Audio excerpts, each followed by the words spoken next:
Sometimes the question comes quietly. In the middle of an ordinary day, you might be scrolling through your account balances or reviewing a statement that's been sitting unopened for weeks.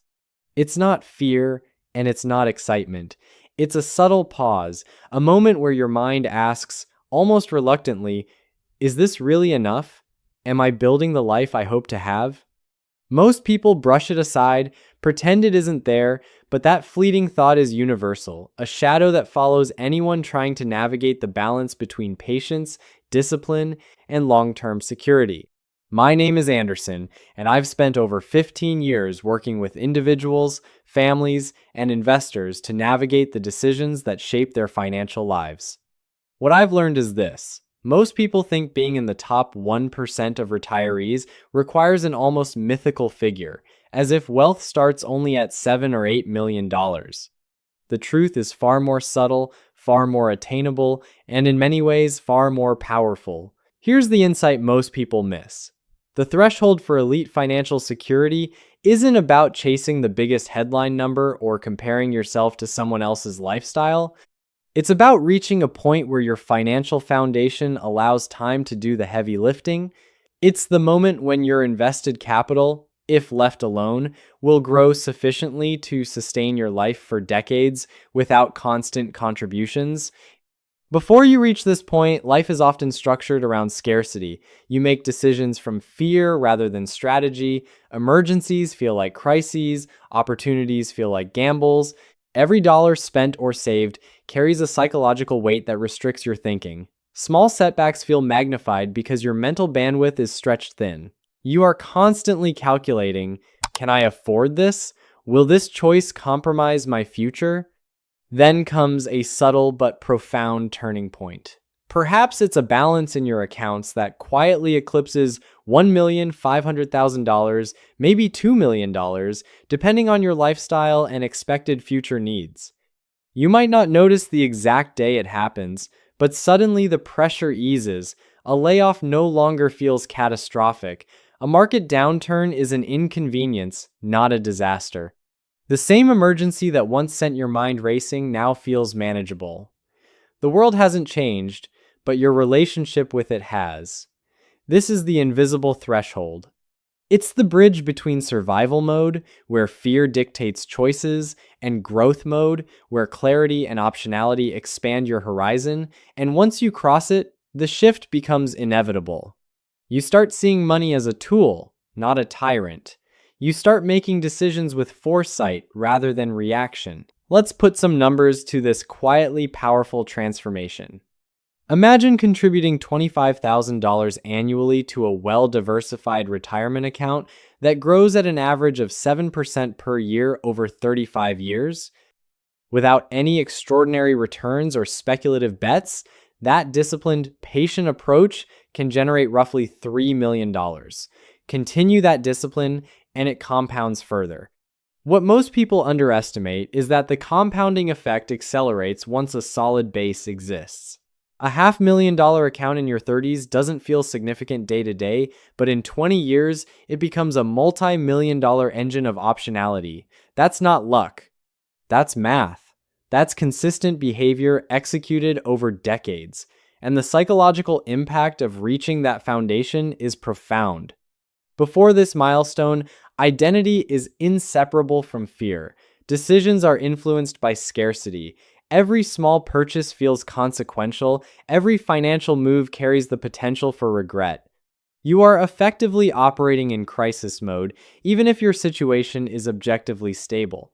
But once the threshold is crossed, the identity shift is tangible. You begin to see yourself as someone capable of designing a life rather than reacting to it. You trust your discipline. You understand the value of patience. Money is no longer a source of constant anxiety. It is a framework for freedom. Mental bandwidth returns. You think strategically. You stop obsessing over minor expenses and begin focusing on life-level choices, housing, career, transportation, healthcare, and investments. And with that shift comes leverage. There's a concept I call walking away money. It isn't about quitting a job or taking extreme risks. It's about having the quiet confidence to negotiate from strength, to pause, to say no without fear? Once your capital reaches a size where compounding alone can sustain you over decades, your posture changes. People respond differently to someone operating from composure rather than desperation. Opportunities are evaluated strategically instead of reflexively. Your leverage compounds like your investments. Decisions that once seemed risky or impossible become optional and manageable. Yet, there's a cautionary side. Reaching the threshold is not a reward, it is a foundation. Many retirees approach substantial accounts and treat them like a license to inflate their lifestyle. Luxury cars, oversized homes, extravagant vacations they feel justified after years of discipline, but each new obligation draws from future freedom. Opportunity cost is often invisible, but it is real. Every permanent expense decreases the flexibility and optionality that your compounding built. Protecting the threshold is essential. Treat your milestone as a seed to grow freedom, not as a finish line. The transformation is as much psychological as financial. Compare survival mode to growth mode. In survival mode, fear, scarcity, and anxiety dictate perception. Decisions are reactive, focused on avoiding loss rather than creating gain. In growth mode, scarcity recedes. Mental clarity expands. Decisions are made to maximize opportunity rather than mitigate risk. Emergencies are still challenges, but they are manageable, often even strategic.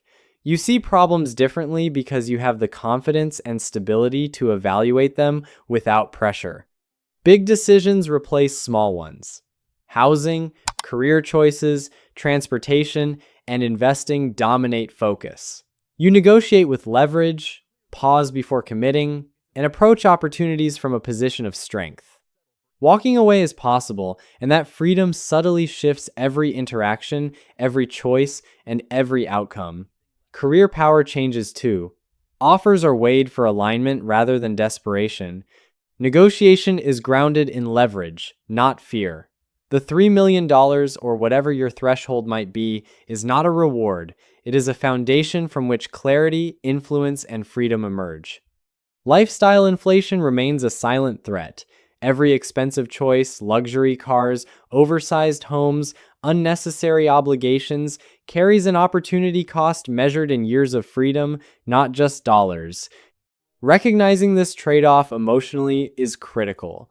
Discipline and intentionality ensure that the foundation continues to compound rather than erode. Future self-thinking becomes central. Imagine yourself decades from now, reflecting on choices made deliberately rather than through scarcity-driven reaction. Gratitude emerges from design, from foresight, from building optionality into every decision. The psychological effect is profound. Fear diminishes. Patience becomes power. Mental clarity replaces constant reactivity. Scarcity fades, and growth feels inevitable. Compounding doesn't stop at the threshold, it accelerates. $4 million, $5 million, even $10 million becomes possible, provided discipline continues. The individual who reaches this milestone is no longer someone who obsesses over daily minutia. They operate strategically. They see opportunities and emergencies differently. Decisions become tools of design rather than responses to pressure. Finally, it's essential to remember, the threshold is not a finish line. It's a seed. The foundation for decades of freedom, optionality, and intentional life design. It changes how you see yourself, your life, and your relationship to money, and once you cross it, there's no going back. Perspective shifts, freedom grows, and clarity compounds. That is the power of reaching the top 1% of retirees. So remember, reaching this threshold is not about ego, status, or luxury. It's about building a foundation for control, choice, and confidence. Every deliberate decision today, every disciplined contribution, every patient choice becomes a gift to your future self. My name is Anderson, and the intentional steps you take now will quietly allow your future self to live with freedom, clarity, and peace of mind. Thanks for listening. I'll see you in the next video.